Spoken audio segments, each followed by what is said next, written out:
Okay, we will start the session. Good afternoon, everyone. Greenworks Trust welcomes you to this online session. Greenworks Trust is a Mumbai-based organization working for nature conservation, and we strongly believe that education and awareness are very important. So, during this lockdown time, we bring to you this informative session about various topics. Our today's topic is high altitude butterflies, and we have got Mr. Sanjay Sondhi to talk over this. He is a Dehradun-based naturalist. He is an engineering graduate from Indian Institute of Kanpur. The study of natural history has been his passion for more than three decades. His natural history interests include studying, photographing, and writing about nature with a special interest in birds, butterflies, moths, amphibians, and reptiles. He has authored numerous books and technical papers on amphibians, reptile, birds, butterflies, and moths, and several other Indian wildlife. So now I request Sanjay sir to take over the session. Thank you.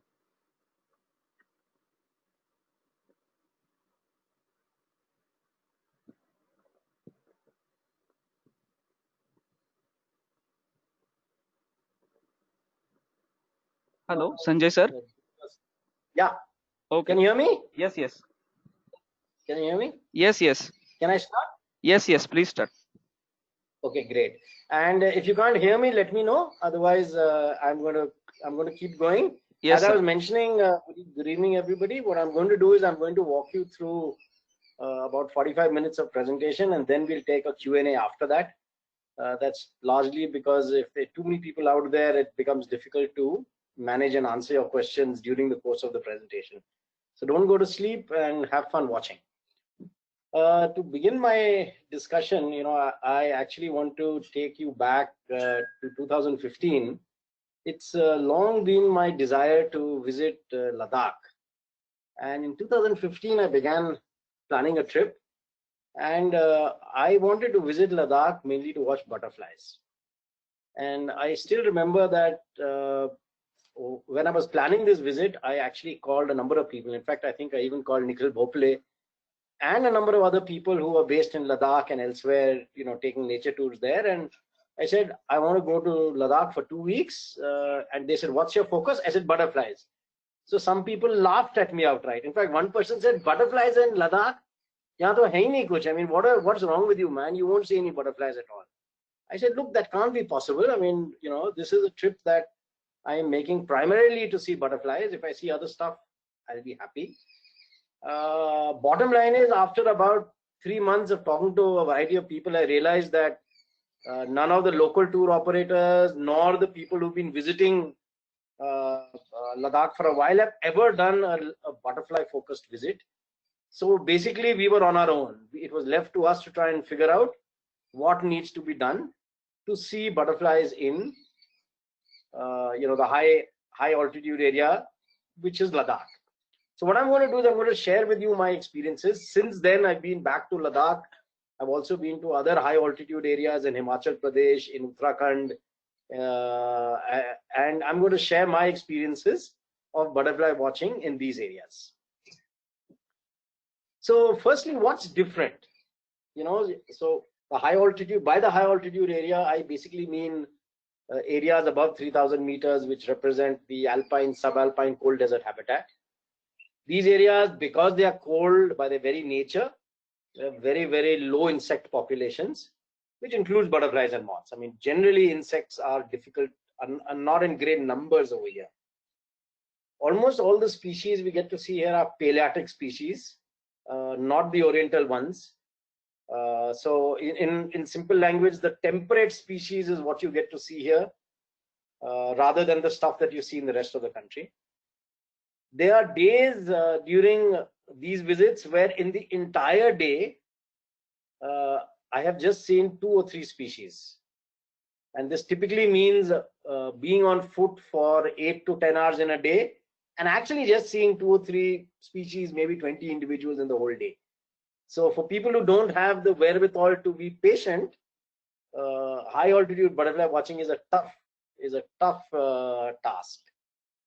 But notwithstanding that, long walks, seeing beautiful landscapes makes up for everything else. Because even if you're not seeing butterflies, you're actually seeing beautiful areas and beautiful landscapes of these high altitude areas. The good thing is, whatever you see is all funky stuff. You will probably not see it anywhere else. So even if you see 2 or 3 species in a day, it's likely that those are going to be lifers, and those are going to be lifers that you will only see in these high altitude regions.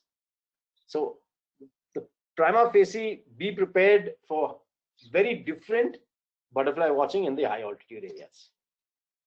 What kind of species? I remember in 2015, I sat and I counted. I said, why is it that people keep rushing to the northeast to see butterflies? That includes me, by the way. I make 4-5 trips in a year to the northeast.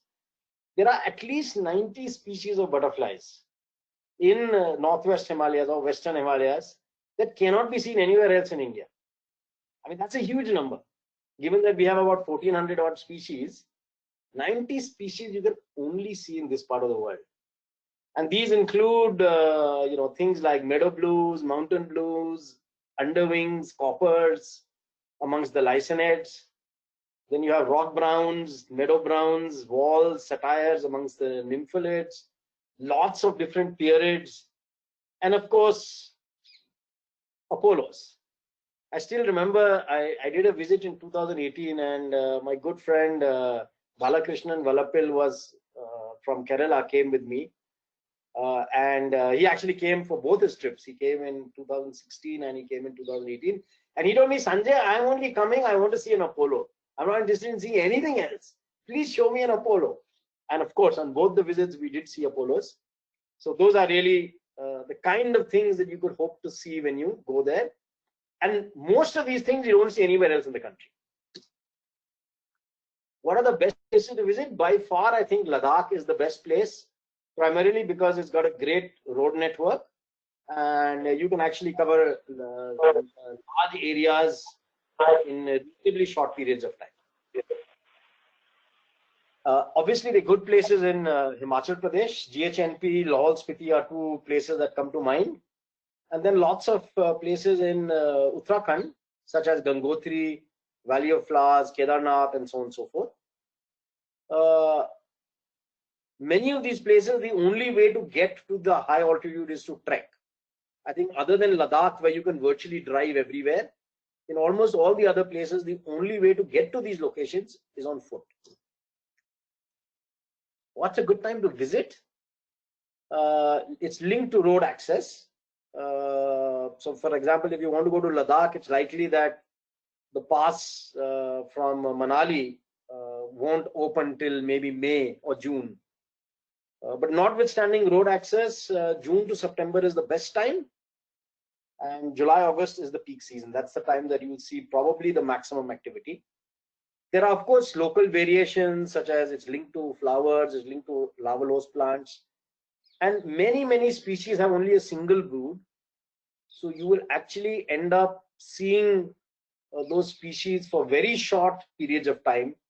They'll have flight periods of maybe just 2 weeks or 3 weeks, and then they'll disappear.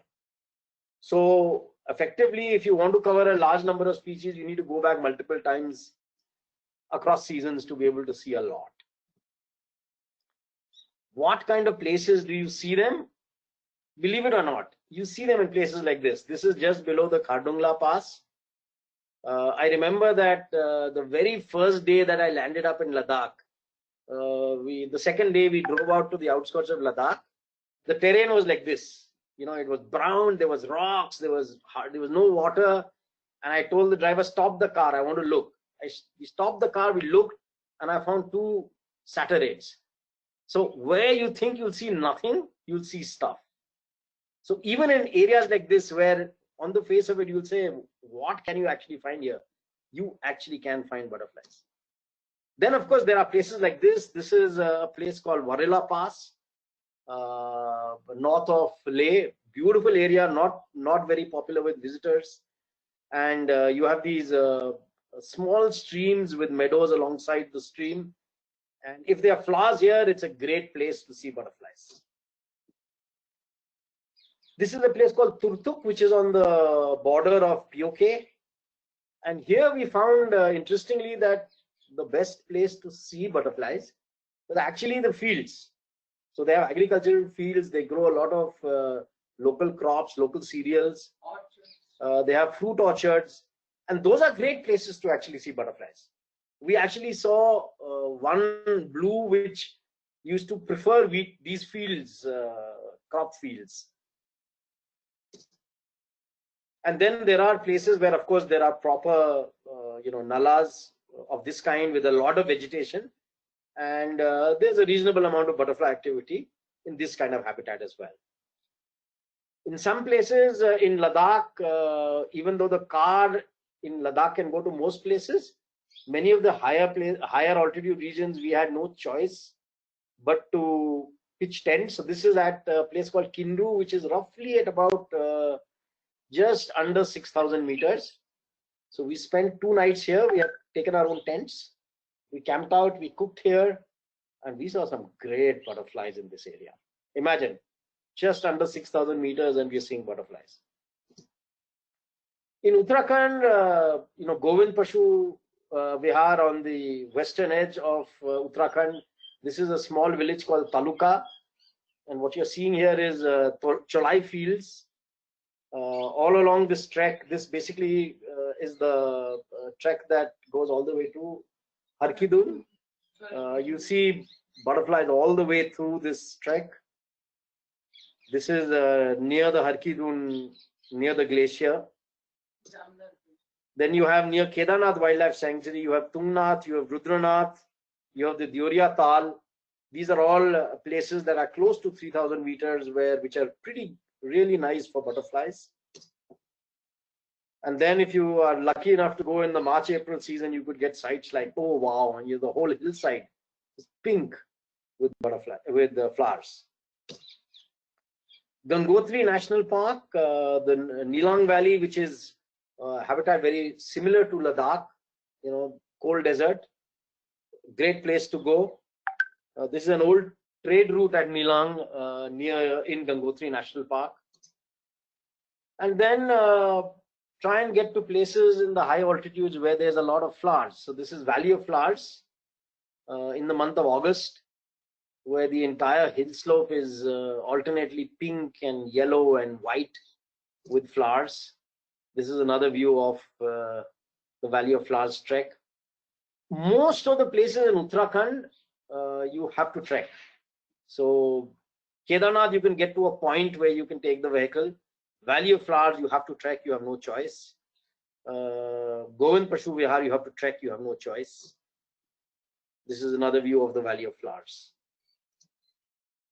What can you hope to see there? Typically at the very, very high altitudes, you don't have very many Hesperids or skippers. But this one is called the checkered darter. It's reasonably common. We've seen these in Ladakh. Maybe on every visit, we've seen 5 or 6 individuals at various locations. It's a large skipper, orange above, and it's commonly seen. Not so common in Uttarakhand, more common in Kashmir. At the high altitude, this is probably the most common skipper that you can find. Skippers are not don't easily adapt to very cold temperatures, so you don't see too many of them at the high altitudes. The lysanids or the blues are terrific in these areas. So amongst the most spectacular butterflies that you will see is this tiny lysanid, which is called an underwing. This is the bright green underwing. There are 4 of these species in the Himalayas. I think the bright green underwing, the small green underwing, the large green underwing, and I think there's one more. There are 4 species that you get. This is the bright green and this is the large green underwing. So the bright green is basically restricted to Kashmir and Ladakh. The large green is all the way from Kashmir to Nepal. Most of the underwings, you need the upper side to be able to identify them, which is tough because these butterflies don't bask very often. Most of the time they're sitting with their wings closed. And if you only get an underside shot, it's unlikely that you will be able to identify it with a great deal of degree of certainty. So you need to try and get a photograph of the butterfly in flight to be able to figure out what it is. Then you have the meadow blues. This is called the dusky meadow blue. Pretty rare species. I think we were probably amongst the first people to get a photograph of this species from Ladakh. It's only found in Kashmir and Ladakh, nowhere else. And then you have something called the eastern baton blue. These guys, the best place to find this species is basically in agricultural fields. So wherever we found legumes growing, peas, beans, rajma, that's where you see a lot of this this species. And again, range restricted, basically found only in Kashmir and Himachal Pradesh. A hair streak. So this is a high altitude hair streak. It's called the Indian white line hair streak. And I remember that when I first saw this butterfly, we first saw it in Ladakh. Actually, we saw it in Lahore. And when I first saw it, it's a large lycaenid. I actually thought it's a satyrid. That's one of the browns, one of the smaller nymphalids. It doesn't look like a blue at all. And it flies like a satyrid, and it's reasonably large. And only when it sat down did we actually realize that it's a lycaenid and it's not one of the browns. On the first trip, we saw just 2 of these species. On the second trip to Ladakh in 2018, we found one location where there were between 15 to 20 of these on just 2 or 3 bushes. Very local, but very abundant. And a year ago, I recorded this in Uttarakhand, and it was the first record from Uttarakhand in many, many, many years. And the reason I could figure it out is I saw it flying. It looked like a satyrid. I said, man, it's not a satyrid, it's the hair streak. And sure enough, turned out to be the white line hair streak. And that was in Gangotri National Park. And then these meadow blues, terrible species. There are 6 poliomatus. The genus for meadow blues is called poliomatus. There are 6 species in India. They could be a dozen. Okay, the identification that I put here for these species is all provisional. These butterflies all look the same. When we went to Ladakh, from valley to valley, I felt the meadow blues are different. So this genus is not well studied in India, and officially there are 6 species. There could be very, very many more of them. This is called the Lahore meadow blue, or Poliomatus ariana.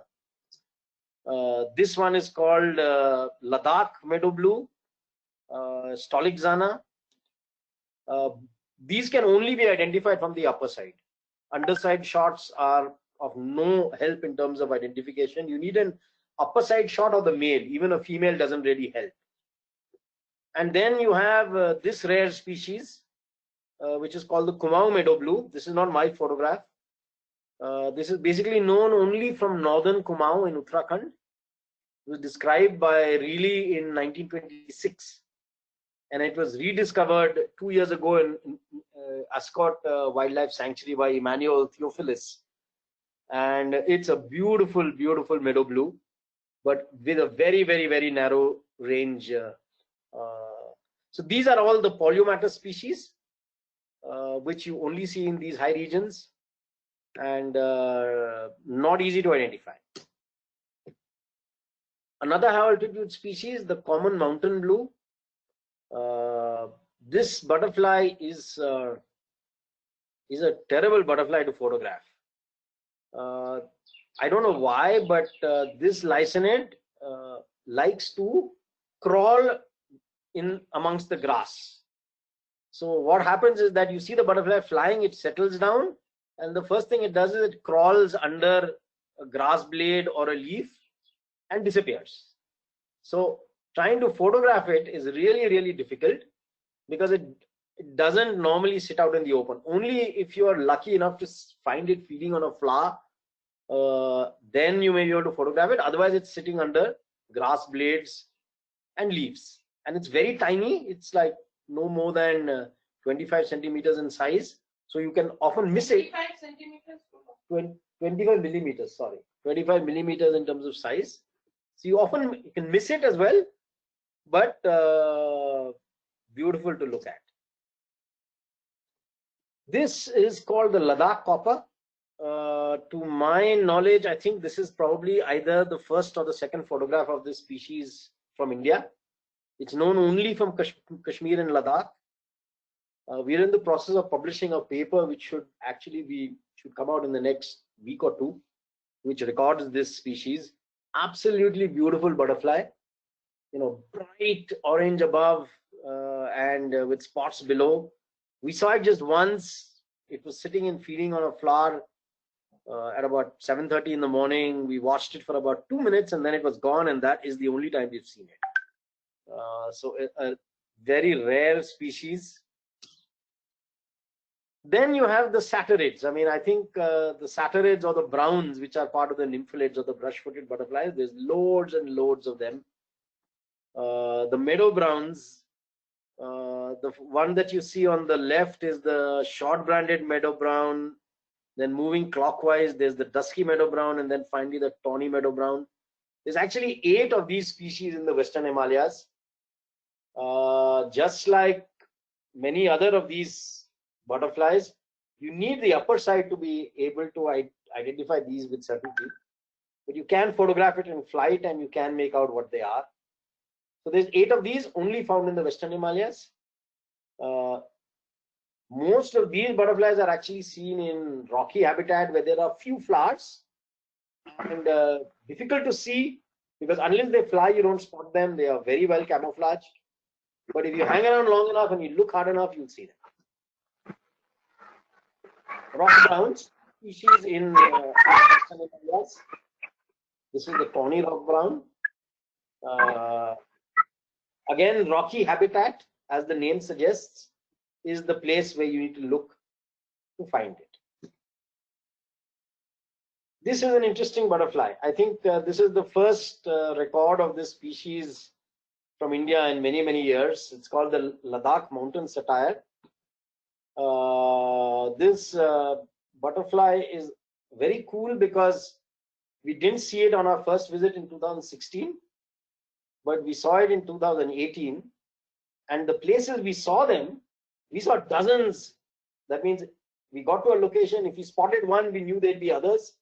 And in each location, there were dozens of them, and we counted up to 50, 60, 70 species in a single meadow of this. This butterfly behaves like this. It crawls through the grass. So it will fly, it will settle down, and then it will actually begin crawling through the grass. And again, just like the mountain blue, very difficult to photograph, because how do you photograph it if it is actually curled up under a leaf blade or under a leaf of a plant? But that's what it does. So you need to be patient. You need to wait till the butterfly actually comes out, stops its crawling, and sits on a flower and hopefully feeds to be able to photograph it. But fortunately, wherever we saw them, they were present in large numbers. This is a nice one. This butterfly is called the satyr, or the genus is called Karanasa. There are 4 to 6 species in Western Himalayas, and the reason I say 4 to 6 species is nobody knows much about these butterflies. The only guy who wrote a little bit about them was Evans in his book, Butterfly Book of 1932.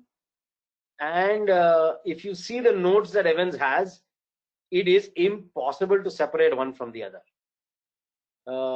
So whether there are 4 species or there are 6 species or there are 8 species, we have no clue. We just do not know how to separate them. This species I have tentatively called the tawny satyr or Karanasa hubneri. Evans treated 5 or 6 of these as subspecies. They were later converted by Talbot to species level. But really, bottom line is, we don't know. I mean, until somebody gets into these species, looks at the taxonomy, looks at molecular phylogeny, we will not be able to say for certain what this butterfly is and how many species there actually are in this area. Then there's the satires, there's the narrow-banded, there's the common satire, there's the great satire, 4 or 5 species that you get over here. These are again high altitude species. You won't believe it. I went to the Valley of Flowers in 2016, I think, and in the month of August, which is supposed to be peak butterflying season. And in the entire valley, I saw just 3 butterfly species. I saw the narrow-banded satire, I saw the Indian tortoiseshell, and I saw the painted lady. That's it. But the most common butterfly was this one.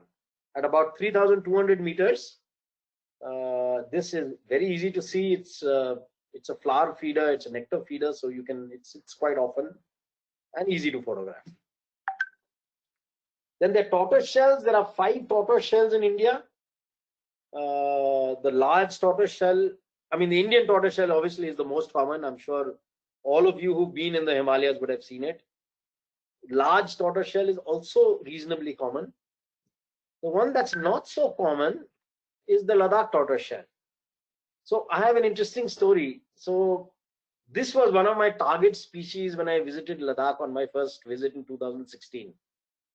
And for 14 days, we wandered through the whole landscape, and I did not see even a single butterfly. So we were sort of left wondering, saying, hey man, I mean, you know, where's the Ladakh tortoise shell? We visited in 2018, and the same thing repeated itself. We could not see, we actually just saw 1 or 2 individuals during the whole of the 2018 visit. And then we realized why it was so. Because as we started observing, we found this stinging nettle. Hello? Yeah. Yeah, No, please as we continue. started observing.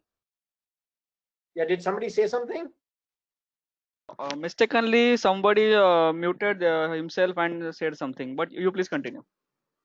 Okay. So as we started looking, we found this species of stinging nettle. It's called the northern nettle or Urtica hypoborea. And we found that there were lots and lots of caterpillars on this Urtica species. And we deduced that, and we must have seen hundreds of these caterpillars in different locations throughout our visit in Ladakh. So we actually reared one of them, reared a few of them, and we actually found out that it was the Ladakh tortoise shell. And this is one of the butterflies that emerged from the caterpillars that we reared. So basically what we figured out is that we were early. I mean, both July and August, perhaps at least in those 2 years, was early for Ladakh tortoise shell. And the emergence of this species had not yet occurred during our visit. And maybe towards the end of August and maybe September is when they would have been far more common once the emergence had taken place. So this is another very cool butterfly. It's part of the group of butterflies which is called small fritillaries. So on one of my visits, on the first visit, I was stomping through a swampy field with my foot, maybe 6 inches of my foot in mud, in damp mud, at 8 o'clock in the morning, and I came across this small, really tiny insect which was sitting in the grass. He said, man, is it a butterfly? I mean, I saw it from a distance. I said, looks like a butterfly, but it's not behaving like a butterfly. I went closer. Sure enough, it turned out to be the black flame fritillary. You can see the size of this butterfly because it's on my finger. It's like no more than 25 millimeters in size, really small. And the butterfly just sat there. I mean, it was early in the morning, it was cold, it wasn't active. I took it on my finger, I put it down, it was just motionless. I mean, only after about 15 or 20 or 30 minutes, it actually started basking, as I've seen in the upper photograph. And Balakrishnan Valapil, who was with me, he was like a distance away. I kept shouting to him, he didn't come. And he actually ended up missing this butterfly species. But on the next visit, which was in August 2018, we saw lots and lots of these. I mean, they are very, very common, more common in August than in July. But it's There are 4 of these fritillaries that are found, which is called the small fritillaries. Again, not easy to separate them. Various people have considered them as species and subspecies. Right now, they are considered as separate subspecies, but actually, we don't know for sure. We need to do more taxonomic work before we can be certain as to what's the status of this group of butterflies. Then there's the large fritillaries. This one is very, very common, the high brown fritillary in Ladakh. It's a very, very common species, one of the most common nymphalids. You see it in every habitat everywhere. And then you have the common silver stripe, which is also actually a fritillary. This is from actually Himachal Pradesh and not Ladakh. And there's a whole bunch of what I call the large fritillaries and the silver spots, the Argynnis and the Asorias, which are basically found only in the high altitude regions of Himachal and Ladakh. Tough to see. Many of the silver spots haven't been even photographed in India. So there are very few photographic records. Most of the information we have is from basically from literature, old literature. The second last family that I want to talk about are the fiery clouded yellows, or what is called the Calais. More than a dozen species from Western Himalayas all the way to Bhutan, from Kashmir all the way to Bhutan. We found 3 of them. This one is the fiery clouded yellow. We saw it just once. And the problem with the whites and yellows in all the high altitude areas is that these are normally found on open meadows, very breezy. Typically, the butterfly will sit for a few minutes and then fly, and then it will be swept away by the wind. So the only way to actually go and photograph it is to run after it. And at 4,000 meters, when you're running after a butterfly, you lose your breath very, very quickly. But it's the only way. The only way you can photograph is to run after them. This is the fiery clouded yellow. This is the Ladakh clouded yellow. And this is the orange clouded yellow. So this orange clouded yellow, I have a story to tell. We found it on just one hill slope. There were about a dozen of these butterflies flying.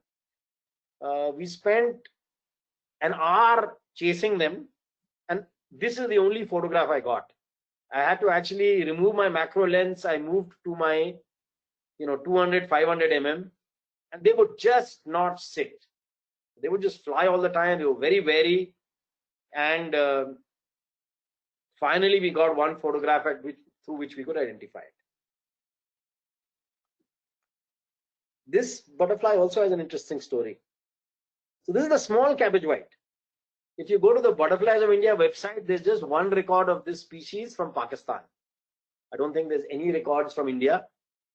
So when I made my first visit in 2016, we looked and we looked and we looked and we could not find this. So this looks very much like the Indian cabbage white, but it's smaller. And the apical markings that you're seeing over here are a little different from the Indian cabbage white. And it's basically found in only Jammu and Kashmir. There is a incorrect record from Uttarakhand, which is not been verified. So to the best of our knowledge, it is basically found only in Kashmir and Ladakh. 2016, we didn't see a single one. 2018, we visited. Day 1, I landed in Ladakh. Everyone says that you have to acclimatize, you have to spend a day in a hotel. All crap. I never do that. I always go out. So me and Vidya Venkatesh from Bombay, both of us said, we are not sitting in the hotel. We took the car and we drove out. The first field we stopped at, we saw like a dozen of these white butterflies flying. And I started shouting to her, small cabbage whites. But she said, no, Sanjay, it's Indian cabbage white. Tum kya itna excite ho raha hai? And sure enough, it turned out to be the small cabbage white. By the end of the visit, we had probably seen 300 of these butterflies. So it was very, very common in August, but not a single one seen in July. And then this one is also very cool. It's called the Kashmir white. Another, again, this had not been recorded for a very long time till we photographed it. We were also lucky enough to record the entire life cycle. So we actually ended up rearing it. We saw them egg laying. We recorded its larval host plants, its caterpillars. And actually, it's quite common. The thing is, you normally see it flying. And after a period of time, you can tell the difference between a Kashmir white and a large cabbage white. They're both similarly sized. You can actually tell them apart in flight. The Kashmir white is much duskier and has got less white than the large cabbage white. So you can tell them apart eventually with some experience. So this is another cool white that you see in the high altitude area of Ladakh. And it's again found only in Kashmir and Ladakh. Then there's lots of other, the bath whites. There's the lofty bath white, lesser bath white. You need to chase them. Only way to do butterfly photography there is to chase them. Spot one and chase it till it sits. And that chase it can be sometimes a 15-minute run, and sometimes if you're lucky, it may sit quite quickly.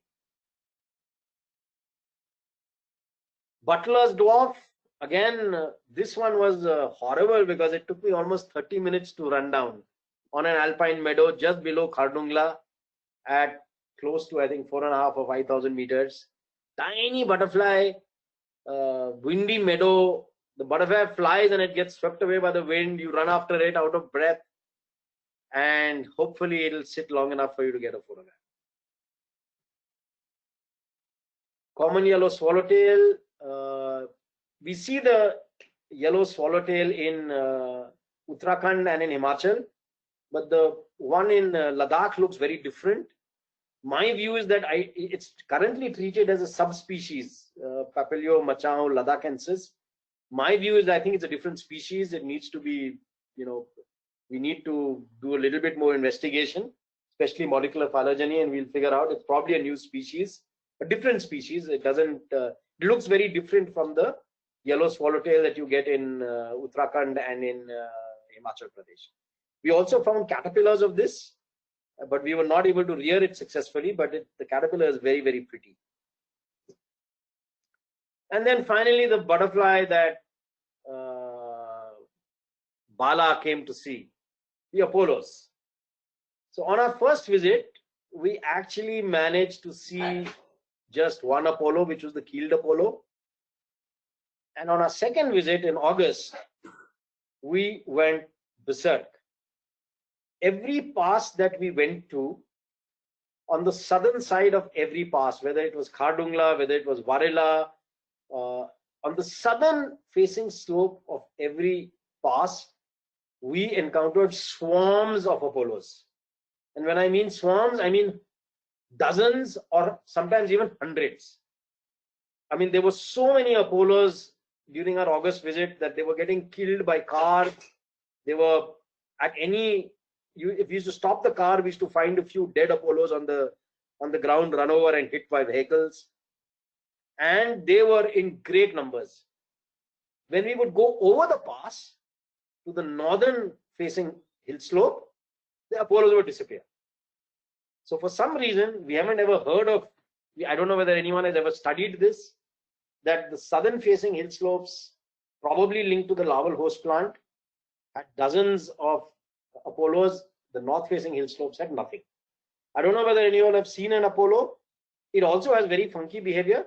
So it sits down and then it crawls under, the first thing it does is to crawl under a rock.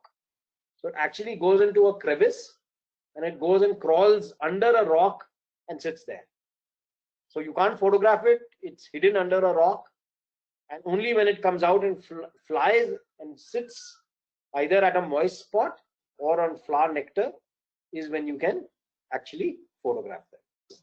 This is the other one we saw, which is the keeled Apollo. So these were the only two Apollos we saw in Ladakh, but I've also seen the blue Apollo and the red Apollo in other places. There are something like a dozen, 12 to 14 species of Parnasius in the Western Himalayas. Again, lots of confusion. We don't know how many of these are valid species. Somebody needs to get down and study these, look at their genitalia, look at the molecular phylogeny, and figure out how many species we actually have in India.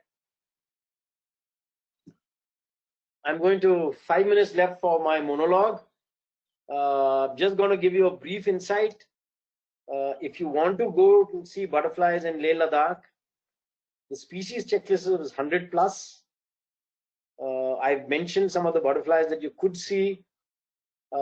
June, September is the best time.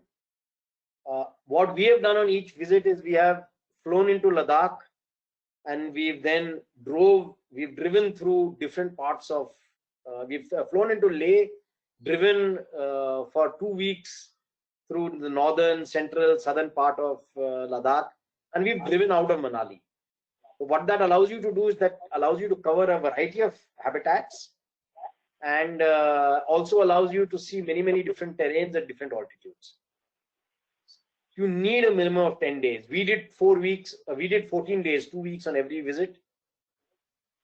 If you don't have your own vehicle, it's expensive. We ended up spending almost $5,000 per person, including boarding, lodging per day for a group of 4.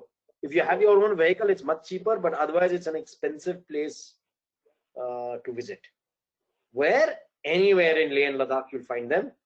And your strategy, as I mentioned before, walk all day, look for green patches, find the water spots, streams or trickles.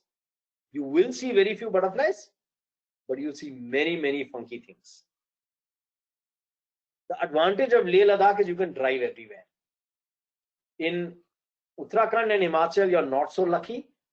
You need to trek, whether it's Govind Pashu Vihar or Gangotri or Munsiari or Valley of Flowers, you've got to be on foot. You don't have a choice. Again, similar number of species, similar number of the kinds of species. The period is the same, June to September. You can fly into Dehradun and drive out either through Dehradun or Rishikesh. Kedarnath and Gangotri, you can actually take a car and you can do day treks and still manage. All the other locations you need to be able to trek for a minimum of 4 days to be able to get to the higher altitudes to see butterflies. Strategy remains the same, unchanged. Uttarakhand is a lot cheaper than Ladakh, not as expensive. And in many places, if you want, you can even use public transport because these places are reasonably well connected. So with this, I'm going to say thanks to everybody, and please feel free to ask any questions.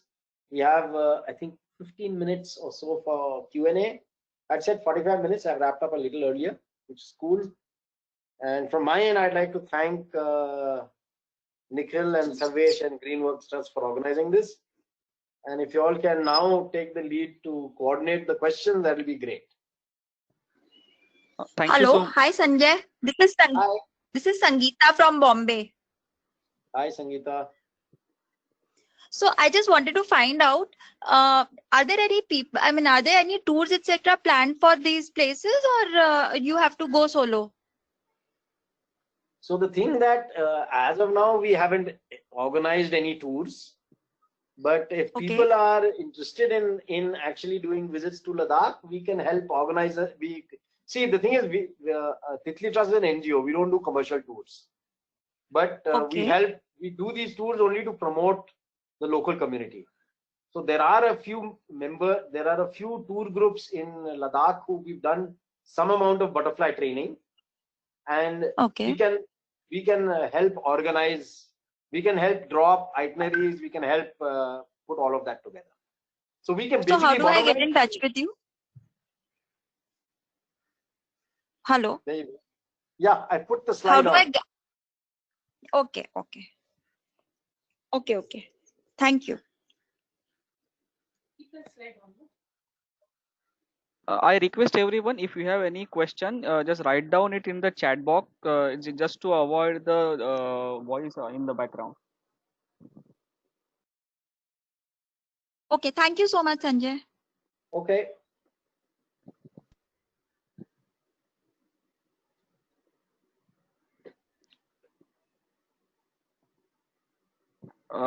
Any questions?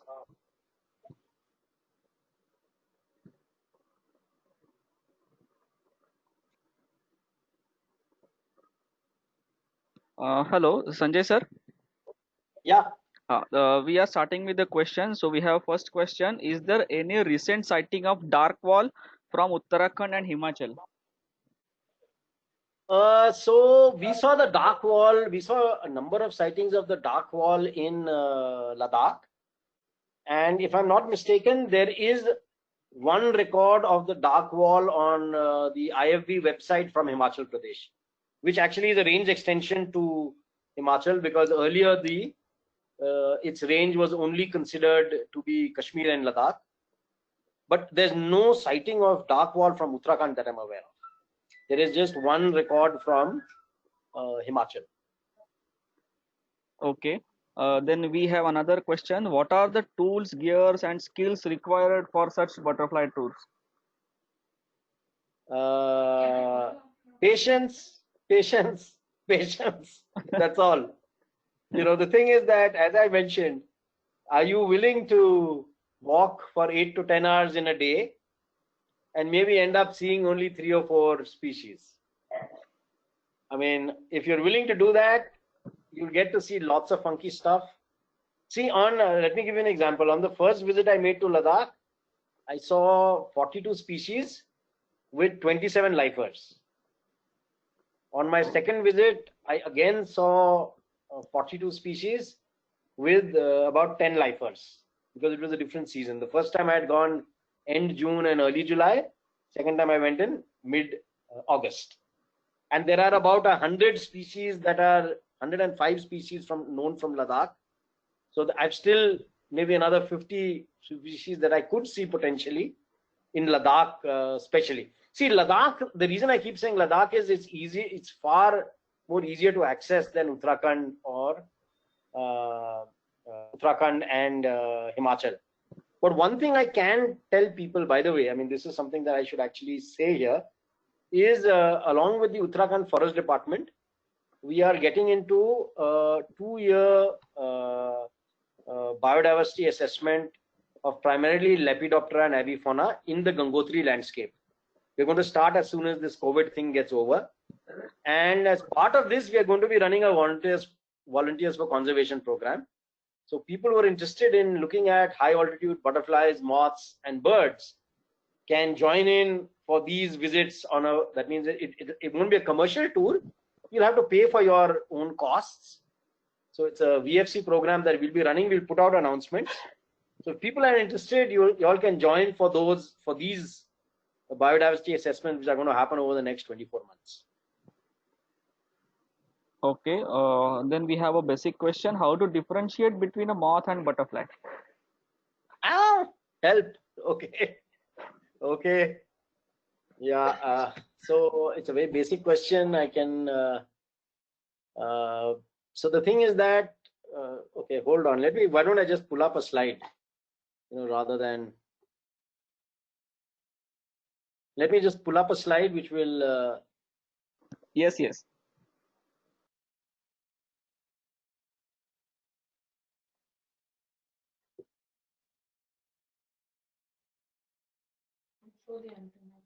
Can I share this? Can you see this, or do I have to share it again? No, yes, it is visible.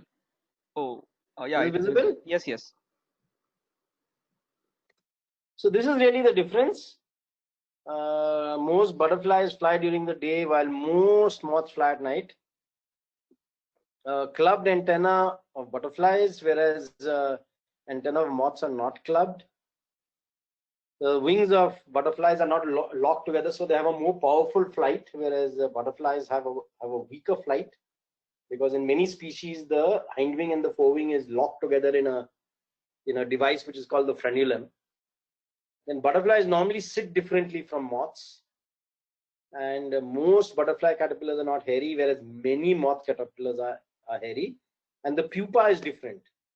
Butterflies make a chrysalis out of protein, whereas moths spin a cocoon, and this is the antenna. So the easiest way to tell a butterfly or a moth is looking at the antenna. This is the clubbed antenna of a butterfly, whereas the antenna of moths are not clubbed. Antenna of moths are either like this, hairy, or many other different forms, but generally not clubbed. And the caterpillars, these are butterfly caterpillars, these are moth caterpillars, and these are the pupa. The top one is the butterfly chrysalis and the bottom one is the moth cocoon. I hope that helped. Yes, sir. Then one more question. Any of these species are endangered, and what factors are affecting them? So the thing is that are they endangered? The right answer is we don't know. Okay. Are they threatened? The answer is clearly yes. And in my mind, I think the biggest threat to these creatures number one is climate change, because climate change is impacting rainfall, climate change is impacting snow, climate change is impacting flowering seasons, and climate change is impacting temperatures. And the second threat, at least in Ladakh, is unbridled tourism.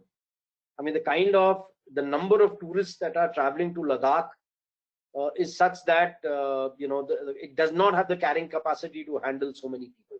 So these are really the two biggest threats across the landscape, and the unbridled tourism is basically a threat in Ladakh. Okay. Then, did you have only tent accommodation for all the tours, and do we need any permissions for tenting? So the thing is that we tented out only in one or two locations. In most of the other places, we were basically staying in homestays. If a homestay was available, we would stay at a homestay. Otherwise, we were staying in lodges or hotels or whatever. So we actually only tented out where we had no other accommodation. So that's of course true for Ladakh. In places like in Himachal, in Uttarakhand, basically when you're trekking, you have actually no choice but to tent out if you're on the alpine meadows. For example, if you're in Ascot Wildlife Sanctuary, you have no choice but to tent out. Places like Kedarnath and Gangotri, there is hotel accommodation, and you can take day treks to get there. So it depends on the area. Okay. Then, do these butterflies have any adaptive features to live in such a high altitude area?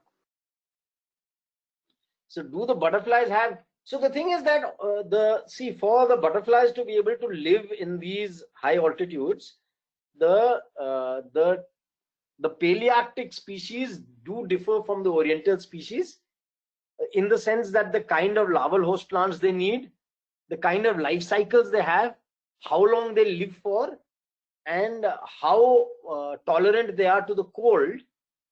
All of these actually make a difference. If I do not know whether there is any physiological difference between Palearctic and Oriental species, I can actually check it out, but I'm not sure whether there's any physical difference in the butterflies. I'm not sure about that. Okay. What are major threats to high altitude butterflies? Who all are predators of these butterflies? What are the predators of these butterflies? Birds. So the Yeah. predators of these butterflies primarily are birds. There are reptiles in this area, and there are other predatory insects. So there are quite a few lizards in the area, bird populations, and other predators. Yeah, I think these are the three main predators for butterflies. For moths, of course, it will be bats. Okay. We have a question from Paresh Churi. Is there any chances of occurrence of Polymatus hansa from Sangla or Baspa Valley? God knows, man. We'll have to go and check. I don't know. See, the Polymatus, the entire group of Polymatus they're so poorly studied. The only keys that exist are keys that were drawn up by Evans in 1928-32, and then Cantley did some little bit of work in his Lysened. But those keys are completely obsolete. I think that unless there are so many people who send me images of undersides of Polymatus saying, "Can you identify them?" And I tell them no. I'm upfront saying that even the Polymatus that I have identified in this presentation are only provisional, because we do not know enough. There are no keys, no robust keys that exist for Polymatus species in the Indian subcontinent. So answer could be, I don't know. Okay. Then would these high altitude areas also be productive for moths? So in yes, the answer is yes. I mean, I have done mothing in Gangotri. I've done mothing in Ladakh, and it was very productive. And in fact, we have found we recorded. Yeah, we also did. I've also done it in Munsiari. I've also done it. So it's yes. The answer is yes. It's very productive. In Ladakh specifically, we actually recorded some hawk moths that were rediscoveries. They had not been seen since their original descriptions in the 1920s. So very little work has been done, and it is quite productive. Okay. Do the butterflies fly high when it is cold? Do the butterflies fly high when it is cold? No, I don't think the height at which a butterfly flies has got anything to do whether it, in terms of whether it's cold or not. I mean, I don't think how high it flies. It's the thing is, it's driven by two things. See, how a butterfly behaves is driven primarily by two things. It's driven by breeding, and it's driven by food. So there are many butterfly species that will go high up into the canopy in forests, and they will guard their territories by sitting high up in, they will patrol their territories, saying that from other males. They'll also go high up for larval host plants. If their larval host plants are trees, then you may see them high up on canopies. Or they will do what they're doing for flowers.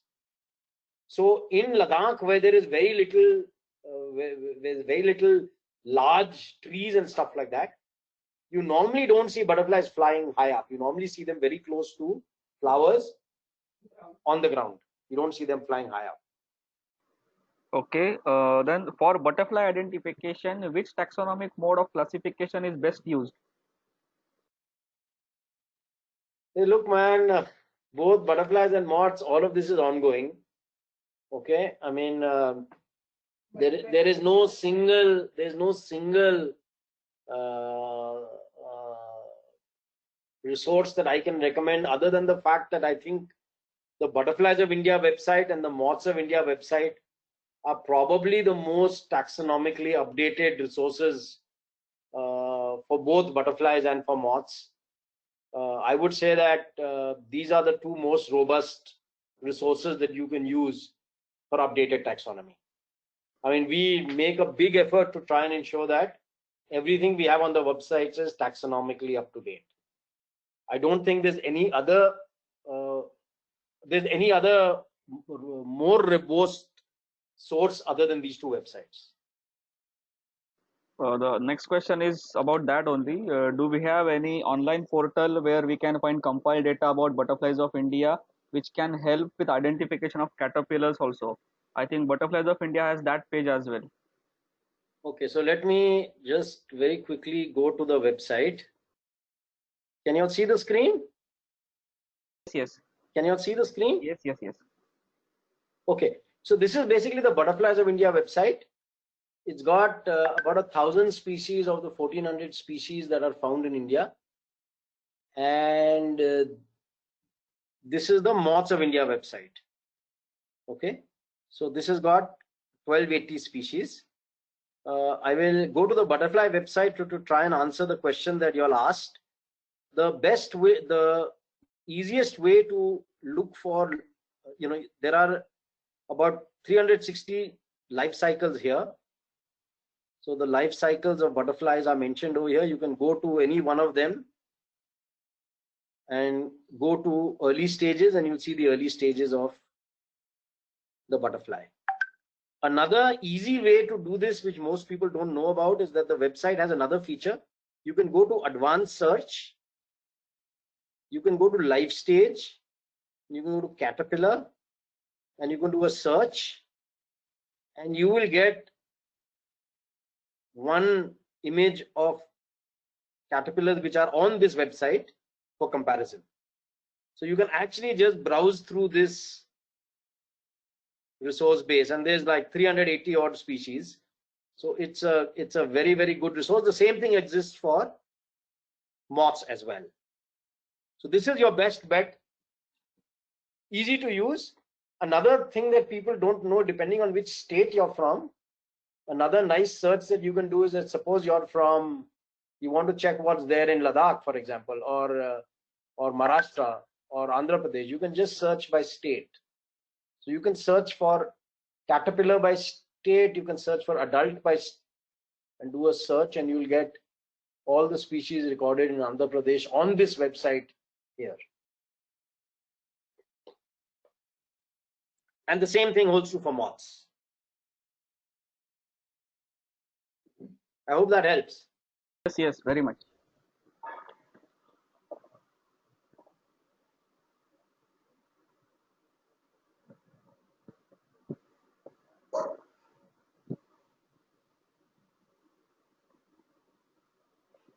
Can we take the next question?